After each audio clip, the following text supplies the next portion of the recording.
Hello there. I thought I'd just quickly pop on here and, as promised, just to make a video about how to transcend your triggers. I wrote about that a few days ago, I think 2 days ago, with a heading, "Are you addicted to drama?" And there was quite a lot of comments there by Charmaine.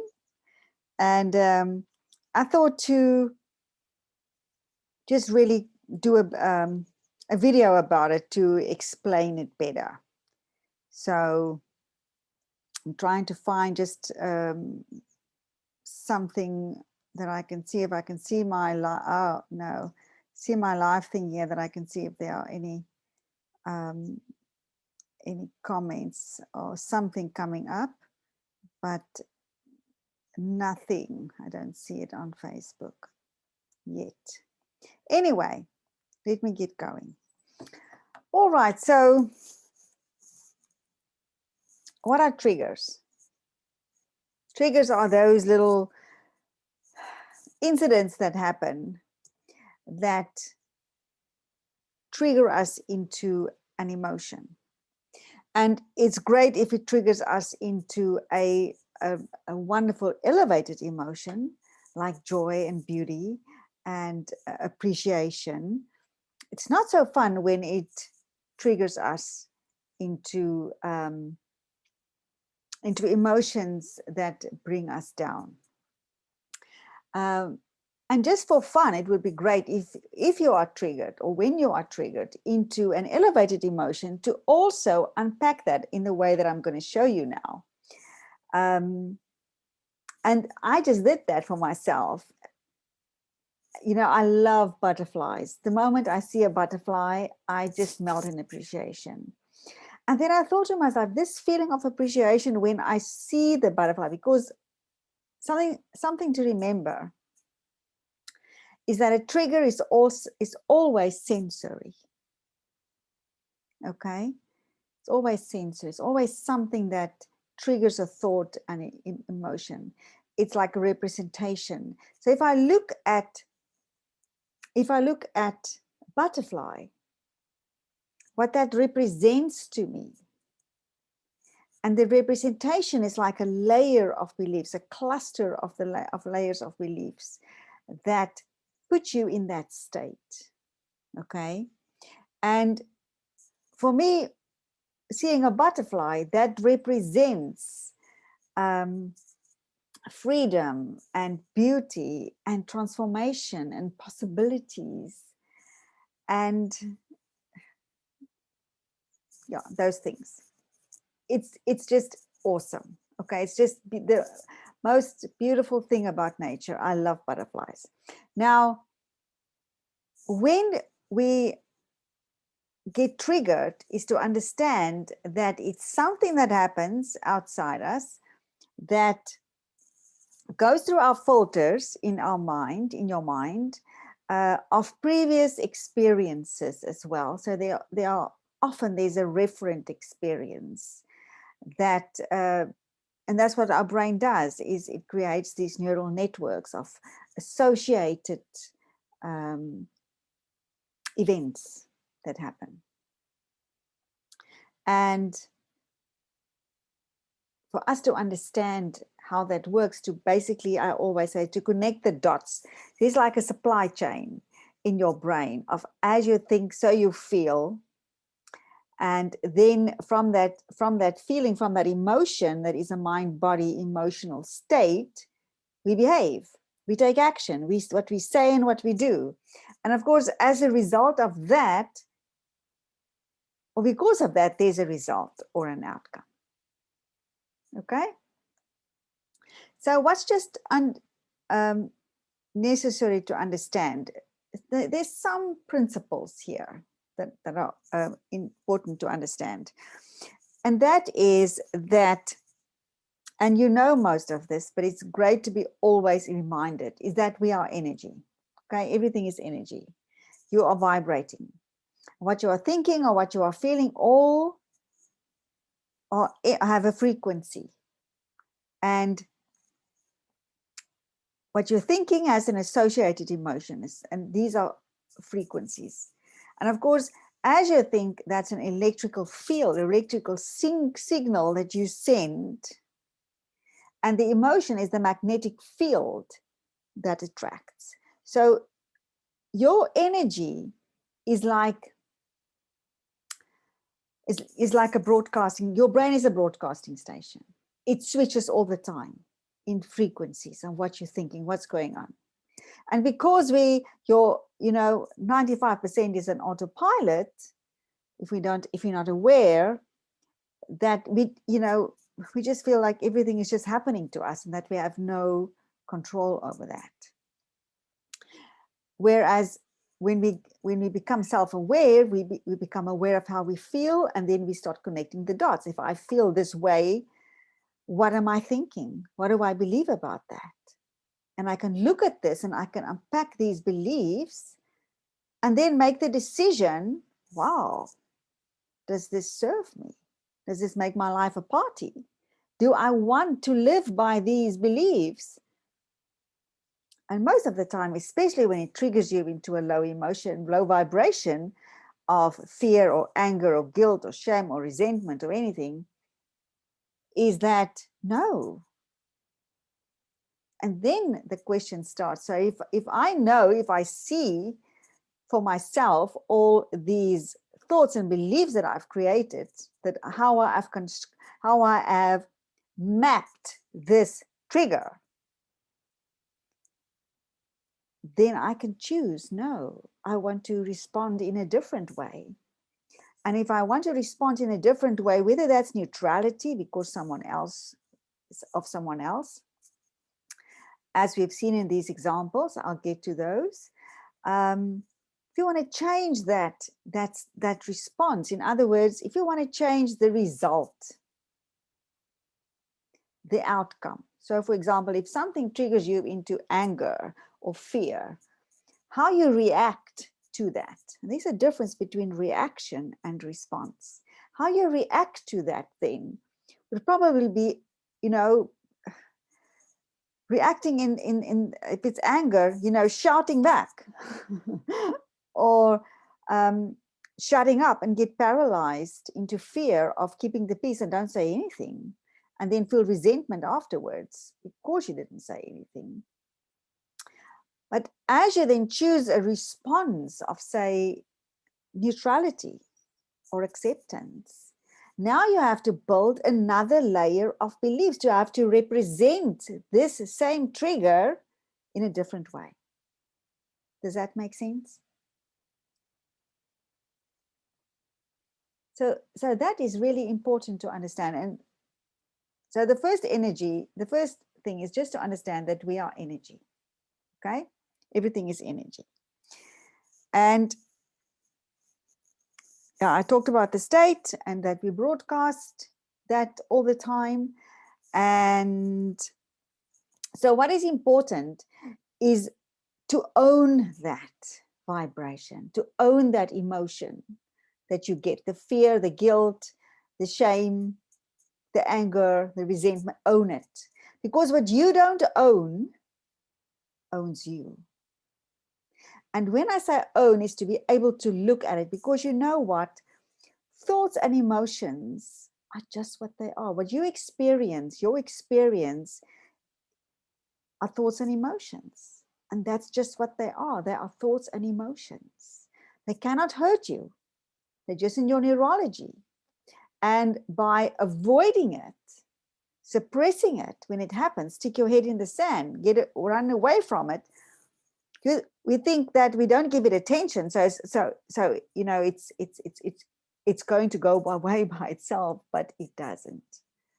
It's going to come back again until you transcend it, until you have a different relationship with that trigger. And that is what we change in our response. We create a new response, a new relationship to the trigger. Okay? Because the trigger is out of your control. The trigger happens. It's an external event. Whether it's somebody says something to you, whether it's you seeing your bank account and it looks, oh my God, I don't have money in there.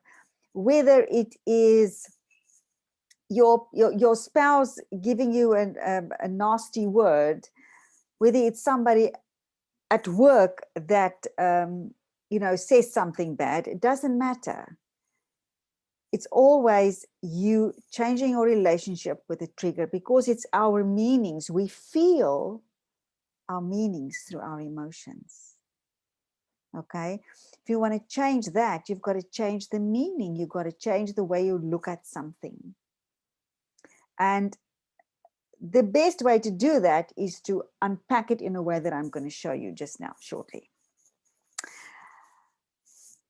The other thing that to remember is that when we talk about owning that vibration, owning that emotion, that, what the trigger or the response to the trigger or the reaction to the trigger is, when we say own that, to take responsibility for that, and to just know that nobody can make you think, feel, say, or do anything.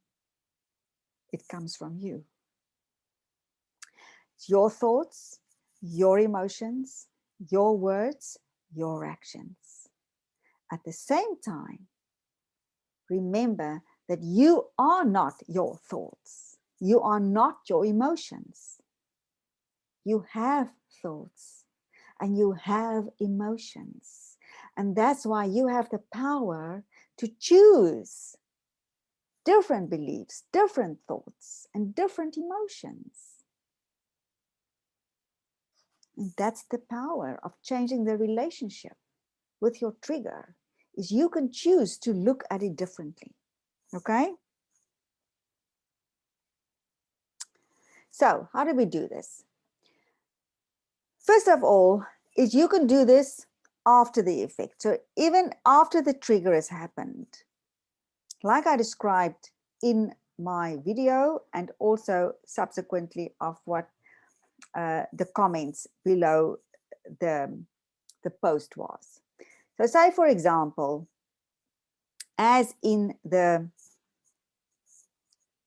post that I described, like this person, say you are in the kitchen, take yourself, say you are in the kitchen and your husband comes in there, or your partner or somebody, and is angry at something and now is projecting that anger at you.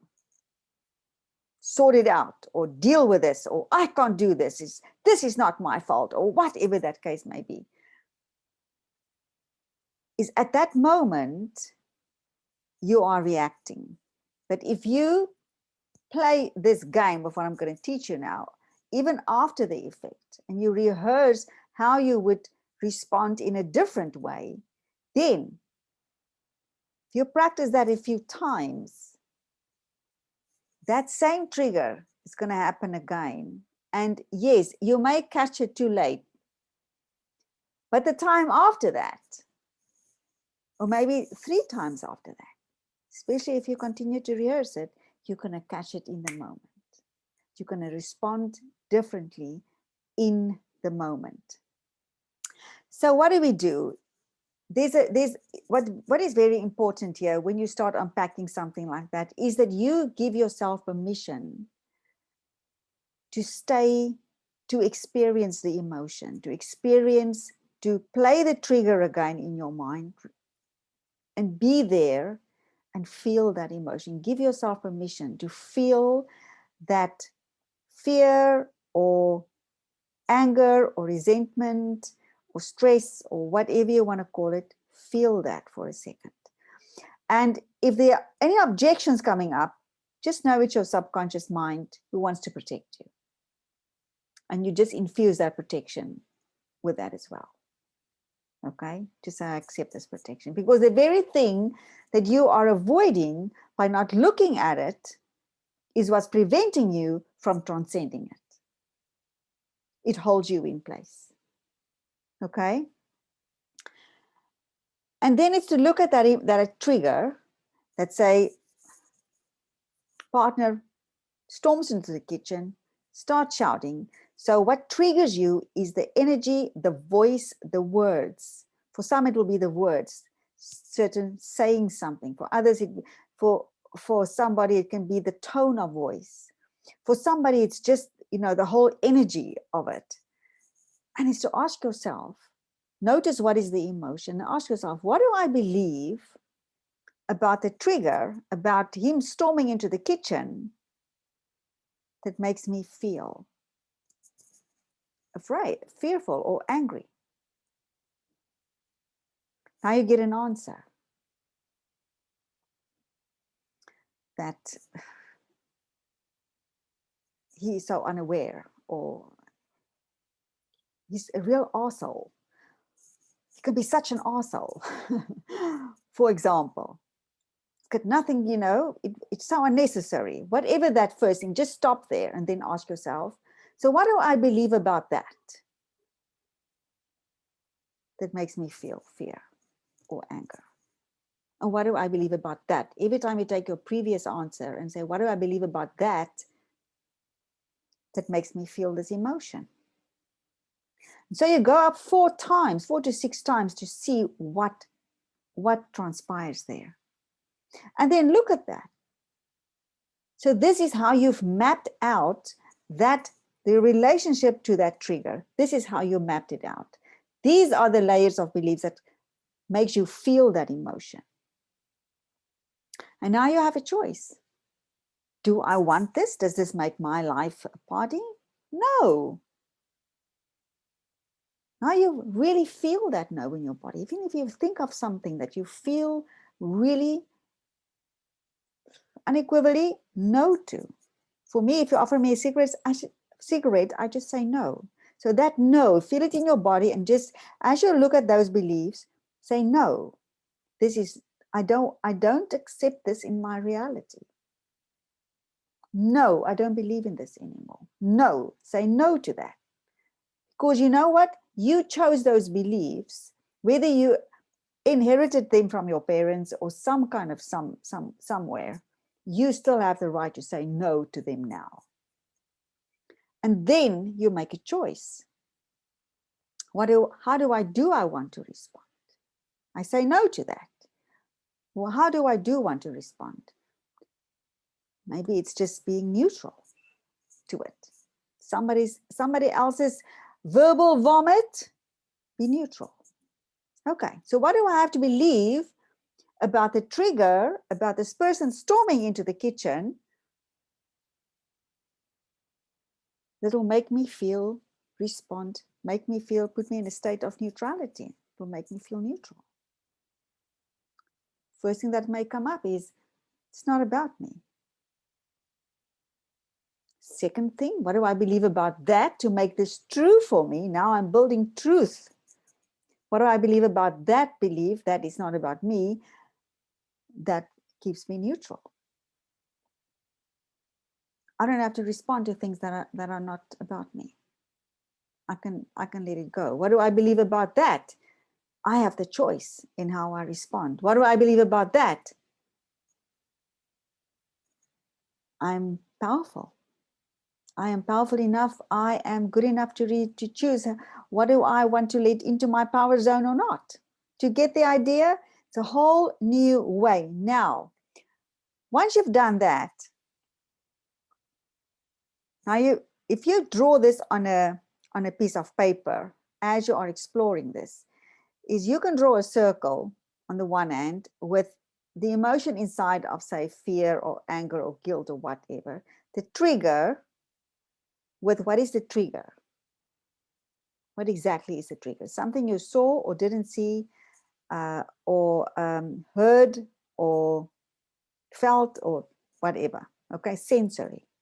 And then if you write your beliefs like we just gone through above that, then on the right-hand side, and what I do is I just put a line through it in the end. I said no. And on the right-hand side, draw another circle of how you would like to respond. And inside the circle, write, for example, neutral or neutrality or acceptance or courage or whatever that emotion is that you would like to respond in relation to the specific trigger. And then write those beliefs. What do I believe about that? What do I need to believe about that to make me feel neutral? And then what do I need to believe about that to make that true for me? What do I need to believe about that to make that true for me? So it's the same question that you ask about your previous answer to build a new layer. And then once you have done that, do I want this? Oh, look at that. Do I want this? Yes.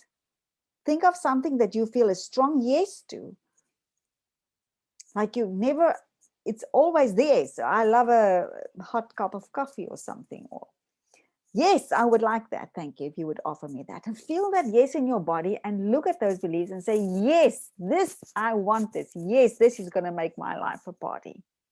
This is going to help me transcend that thing. This is going to help me to achieve my goals. Okay.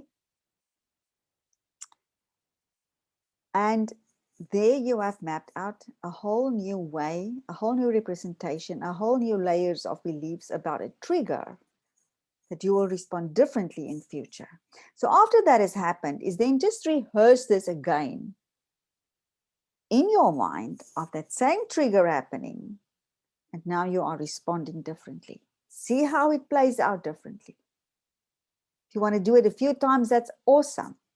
Because your brain doesn't know the difference between what's imagined and what is real.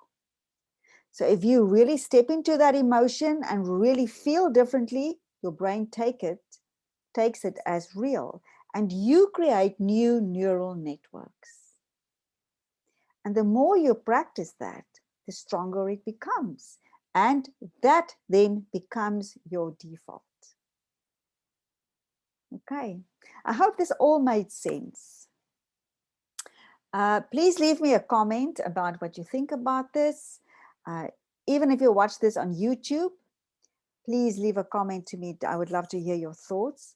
And if you watch this on YouTube or on Facebook, please like the video. And on YouTube, please share it if you can. And subscribe to my stuff if you like this video.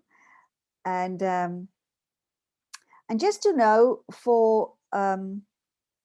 thank you so much. I would like you to know that this is the work that I do. This is the work that I do with my clients in all my programs, whether I work with them just on mindset, whether I work with them in my business programs, coach them in group calls on the Soul Purpose Business Program, as well as the Consistent 10K Month Mastermind, as well as the Niche Debunk Bootcamp. Because as we learn to transcend the triggers that trigger us in these lower emotions, so we are actually expanding our consciousness. And for me, that is key to us as coaches and experts and authors and having successful businesses.